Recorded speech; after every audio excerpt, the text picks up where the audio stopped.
Cuando el Estado se come a sí mismo. Siempre utilizo ese título cuando toco temas que en mi opinión son tremendamente contradictorios, ¿no? Uno a veces cuando mira la política, mira lo que pasa, no se da cuenta qué tiene en la cabeza a alguna gente, ¿no? Ahora vas a ver por qué.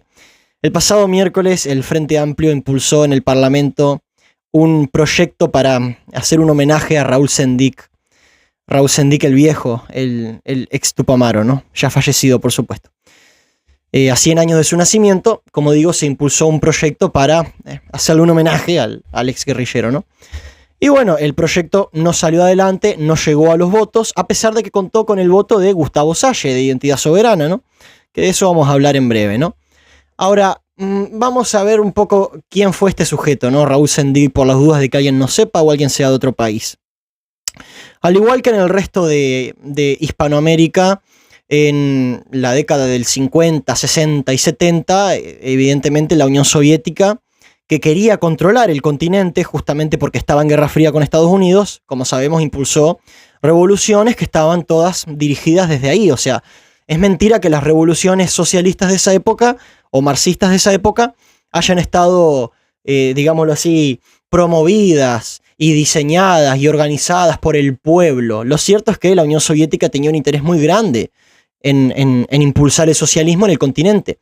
De hecho, fue lo que hicieron en Cuba, que fue la primera víctima del socialismo en el continente americano, ¿no? Evidentemente, la primera revolución socialista del continente, en el sentido moderno de la palabra, viene a ser Cuba, que como sabemos, estuvo en última instancia impulsada por la Unión Soviética, porque fue la Unión Soviética la que financió la revolución, ¿no? Eso evidentemente se supo después o se supo con el tiempo, pero bueno, en esa época parecía una cosa muy genial, ¿no? De hecho, el comunismo y el marxismo en los 60, en los 70 era una idea muy genial, era una idea que, digámoslo así, estaba de moda y excitaba de alguna manera sobre todo a la juventud. Evidentemente luego, con el fracaso del muro de Berlín, la Unión Soviética y demás, se llegó a la conclusión de que era una ideología que no podía funcionar. Pero bueno, en esa época lo que se sabía era a través de los diarios, no había tanto internet, o no había internet directamente, no había tanta información como ahora, y no existían quizá criterios tan objetivos para discutir justamente el debate entre el capitalismo y el socialismo, ¿no? Pero bueno, evidentemente había una propaganda brutal, como todo el mundo sabe. Entonces, la Unión Soviética no solamente se conformó con el golpe de Estado en Cuba, sino que quiso también tomar distintos países, como sabemos, por ejemplo, en Argentina, con los Montoneros, en Colombia, con las FARC, creo que se llaman, y en Uruguay, naturalmente, con el MLN. Por lo tanto, el MLN, lo primero que hay que entender es que es un movimiento marxista que está orquestado desde una élite marxista prácticamente internacional. O sea, no es que de repente a un grupo de uruguayos se les ocurrió decir, che, ¿por qué no hacemos una revolución? Porque así podemos liberar el país.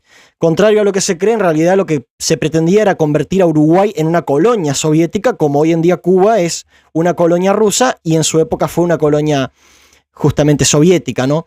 De hecho, la cantidad de dinero que enviaba la Unión Soviética a Cuba era monumental y aún así los socialistas no pudieron funcionar. Imagínense ustedes cómo es el panorama, ¿no? Imagínense que es como si a ustedes el día de mañana les dieran todos los meses $100.000 y ustedes de alguna manera están muertos de hambre. Y uno dice, bueno, pero ¿qué haces con los $100.000 que te doy si estás muerto de hambre? Bueno, algo parecido ocurría en Cuba. La Unión Soviética les enviaba millonadas de dólares y de recursos y sin embargo aún así no podían funcionar, ¿no? Pero bueno, básicamente el tema con Cuba es que Cuba la revolución cubana es simplemente un golpe de Estado soviético. Lo mismo quisieron hacer, insisto, en el continente americano y eso es lo primero que hay que entender. Lo primero que hay que entender es eso mismo, que el MLN estaba dirigido directa o indirectamente por la Unión Soviética, ¿no? En el contexto de la Guerra Fría. Ahora bien, una de las personalidades más importantes del movimiento, si no es la más importante, es justamente Raúl Sendic, ¿no? Y bueno, Raúl Sendic, como sabemos, es la persona a la que se le quiere rendir homenaje. Ahora bien, ¿por qué digo cuando el Estado se come a sí mismo? Que es una frase que me encanta usar para constatar y evidenciar las contradicciones internas del Estado, que es una palabra que siempre usamos, las contradicciones internas del Estado. El Estado como institución que monopoliza la violencia tiene contradicciones internas por doquier. Una de ellas es justamente esta de la que vamos a hablar a continuación, ¿no? A ver, Estamos hablando de un movimiento marxista. El marxismo es abiertamente, no es por ensuciarlo, pero es la realidad. El que no lo sepa es porque no leyó nada. El que no sepa es porque no leyó. El marxismo es abiertamente un movimiento violento. El marxismo es un movimiento que se basa en utilizar armas, utilizar la fuerza y en general usar la violencia, ¿no? Ahora bien, rendir homenaje a un personaje que no solamente quiso convertir a Uruguay en una colonia soviética, sino que además utilizó la fuerza para hacerlo. Un personaje que no dudó ni un segundo en promover, en estar dentro de una organización terrorista y criminal que pretendió no solo quitarle la soberanía a Uruguay, aunque ahora no tiene mucha soberanía tampoco, pero pretendió quitarle la soberanía al Uruguay al convertirlo en una colonia soviética, en un estado satélite, como se le suele decir. No solamente quiso hacer eso, sino que además lo hizo atentando de forma terrorista y criminal contra la paz del pueblo uruguayo. Un pueblo uruguayo que se ganó una estabilidad política a lo largo de sus años como Estado independiente, que llama la atención a nivel internacional, porque claro, evidentemente digámoslo así, la influencia internacional es muy grande porque simplemente somos un país muy chico y necesitamos mucho del resto del mundo, ¿no?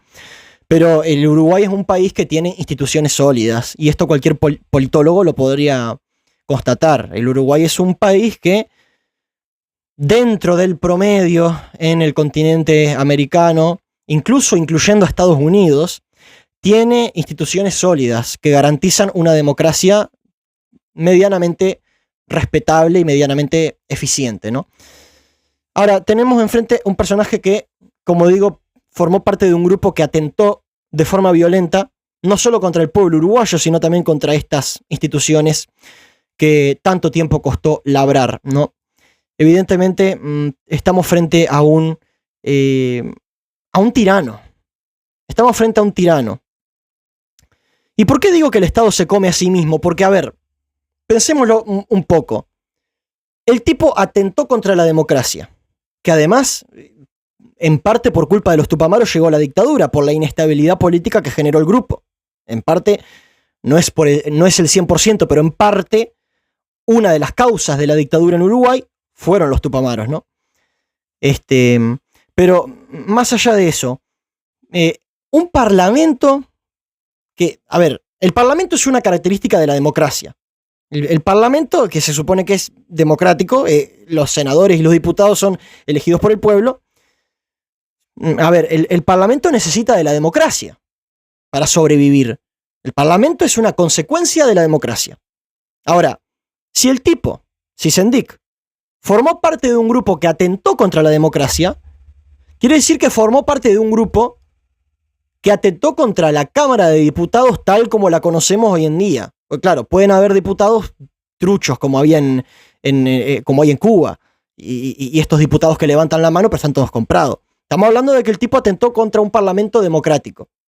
Y ahora, ese mismo parlamento democrático, en parte, porque no todos los diputados, pero en parte, pretende hacerle un homenaje. Esto evidentemente es una tremenda contradicción. Es como que, no sé, es como que uno le haga un homenaje a una persona que anteriormente le hizo la guerra. No tiene ningún tipo de sentido, ¿no? Que un tipo que pretendió eliminar ese parlamento, ahora resulta que ese parlamento que intentó eliminar propone hacerle un homenaje, ¿no? Evidentemente las contradicciones dentro del Estado son cada vez más evidentes, ¿no? Hacerle un homenaje al que te hizo la guerra. Es increíble hasta dónde se han apropiado de la cultura y de la moral este tipo de ideologías violentas y coercitivas, ¿no? Como sabemos, lamentablemente es un mal que tenemos que soportar, ¿no? Los valores se han dado vuelta. Hoy en día el libertario, el liberal, es el que es mal visto. Y el guerrillero, que en algún momento puso bombas, robó bancos, asaltó gente a mano armada, aterrorizó al pueblo uruguayo, ese es visto como un referente de la libertad. De esa manera es como se han invertido los valores, ¿no? A ver, no es una cuestión de que las revoluciones tengan que hacerse por las armas. El cristianismo es la revolución más grande de la historia humana y se le llevó a cabo sin levantar un arma. De hecho, se llevó a cabo con martirios. Los cristianos originalmente se dejaban matar para defender hasta el último momento su idea y de esa manera lograron generar una fuerza en el movimiento que logró volverlo hegemónico en algún momento de la historia. Por lo tanto, sí, se pueden hacer revoluciones sin tener que recurrir a las armas. Lo que pasa es que el marxismo es una ideología criminal, es una ideología terrorista que, bueno, se abre paso de esa manera, ¿no? Evidentemente, el marxismo es simplemente una mafia. Simplemente es una mafia disfrazada de ideología. El marxismo es una mafia disfrazada de ideología. Primero porque por ser ateo ya cae indudablemente en un fracaso intelectual. Eso es lo primero. Segundo, que además de ateo es materialista. O sea, imagínense ustedes hasta qué punto hay que tener una perspectiva filosófica errónea para creer en el ateísmo y en el materialismo, ¿no? Claro, de ese tipo de ideologías que consideran que la vida no vale nada, porque eso es lo que es el materialismo en definitiva y el ateísmo, decir que la vida no vale nada, porque nada tiene sentido. O sea, que en realidad todo esto tiene una base metafísica muy grande, aunque parezca que no. Porque no es simplemente, el marxismo es malo y listo. No, ¿por qué es malo? Es malo porque, entre otras cosas, defiende el colectivismo, colectivos que no existen, porque solamente existen individuos, defiende el materialismo y defiende el ateísmo. Claro, ante la ausencia de valores objetivos, ante la ausencia de valor en las cosas, ¿no? Ante la ausencia de valor en la vida, la ausencia de valor en el individuo, claro, el marxismo considera que está bien matar al individuo si apoya la causa revolucionaria, por ejemplo. El marxismo considera que no hay vida después de morir ni hay un juicio final después de cometer crímenes. Por lo tanto, el marxismo cree realmente que cualquier crimen cometido en este mundo no importa porque va a quedar impune porque no hay un juez superior que lo pueda castigar. ¿Se entiende a lo que estoy yendo, no? Es una ideología que es antivida. A eso es a lo que quiero llegar. Entonces, de esta ideología, ¿qué cosas buenas pueden salir? Por lo tanto, ya desde la base filosófica es una ideología nefasta. Pero además es una ideología criminal porque se abre paso con el uso de las armas. Es como el ISIS. ¿Se entiende de lo que estoy hablando? El marxismo es una ideología que es abiertamente criminal.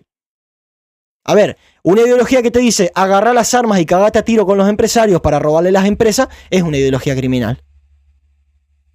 Entonces, me parece que el marxismo ni siquiera debería ser considerado algo válido como movimiento.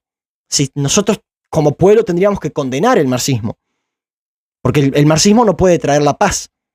Al contrario, solamente puede traer la miseria, la coerción, la dictadura, como fue en todos los países marxistas. Nómbreme un país marxista que no haya sido dictatorial. Es que no hay ninguno.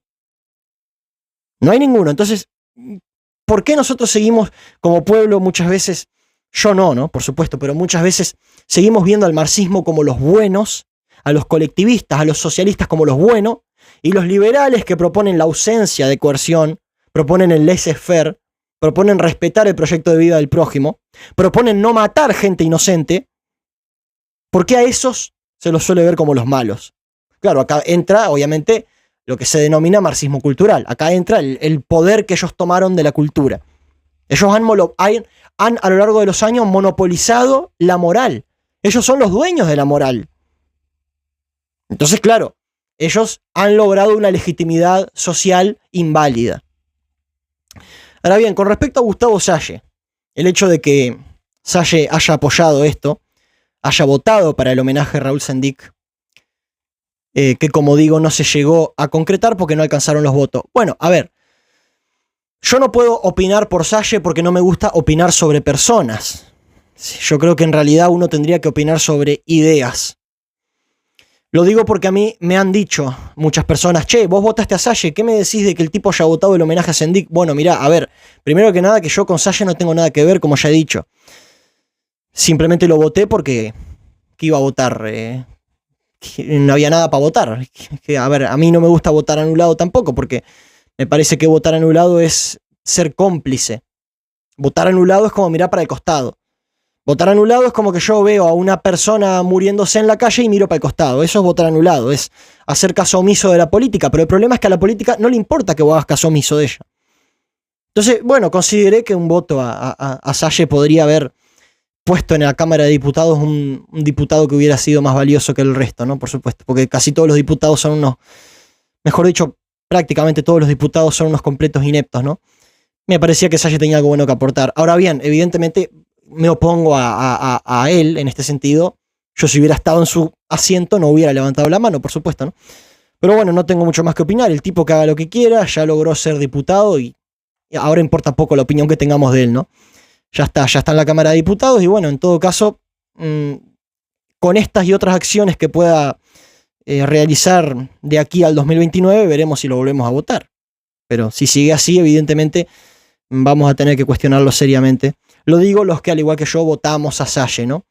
No porque hayamos considerado que haya sido, que el tipo fuera un salvador, sino simplemente para votar a alguien distinto, a un outsider, porque de verdad estamos podridos de estos políticos vendepatria, ¿no? Pero bueno, no me extiendo mucho más, era eso lo que quería abordar en este video.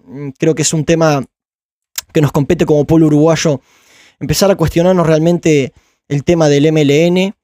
Es decir, primero que nada, que si el MLN hubiera ganado su guerrilla, no sé dónde estaríamos ahora. Estaríamos quizá como Cuba, quizá estaríamos como Venezuela, o incluso peor, porque no tenemos tantos recursos naturales. Venezuela se salva porque tiene petróleo.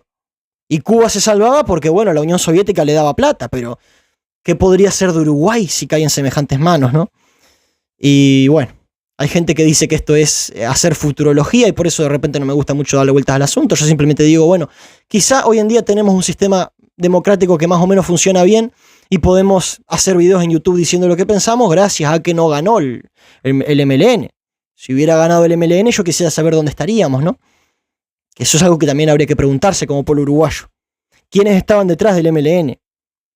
¿A qué resultados llegaron los países que siguieron ideologías análogas a las del MLN?